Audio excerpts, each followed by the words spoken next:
இந்த ஒய்ஃப் எல்லாம் வீட்டில் சண்டை வந்தா ரெகுலராக சொல்லக்கூடிய ஒரு 5 டயலாக் இருக்கு. அதுல 5வது டயலாக் என்ன தெரியுமா? நாங்கிறனால அட்ஜஸ்ட் பண்ணி போறேன். வேற விளையாடுதா இருந்தா எப்பவே ஓடி போயிருப்பான் நீங்க பண்ற டார்ச்சர்ல. 4வது டயலாக், நான் உங்க கூட இருக்கிற வரைக்கும் என்னோட வேல்யூ உங்களுக்கு தெரியாது. நான் இல்லைனா தான் நீங்க படுவீங்க, நல்லா நாய் படாத பாடு படுவீங்க.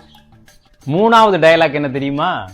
ஒரு வாரத்துல திருப்பி தர்றேன்னு சொல்லி வாங்கிட்டு போனீங்க நகைய, இன்னும் வீடு வந்து சேரல, 3 மாசம் ஆகும். இன்னைக்கு வேணும், 24 மணி நேரம் டைம் தரேன், அதுக்குள்ள நகை வீட்டுக்கு வந்திருக்கணும்.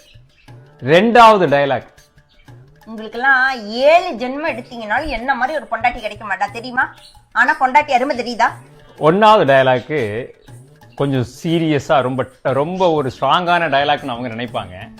ஆனா என்னை பொறுத்த வரைக்கும் அது ஒரு காமெடியான டயலாக்கு. எத்தனை அலைன்ஸ் வந்து தெரியுமா எனக்கு? நல்ல நல்ல நம்ம மாப்பிள்ளையெல்லாம் வந்தாங்க, அதெல்லாம் விட்டுட்டு கல்யாணம் பண்ணி என் தலை எழுத்து என் தலை எழுத்து என் தலை எழுத்து ஒன்னும் சொல்றதுக்கு இல்ல. உங்களை கல்யாணம் பண்ணிட்ட பாருங்க, என் புத்தி சிறுப்பால் அடிக்கணும். 5 டயலாக்.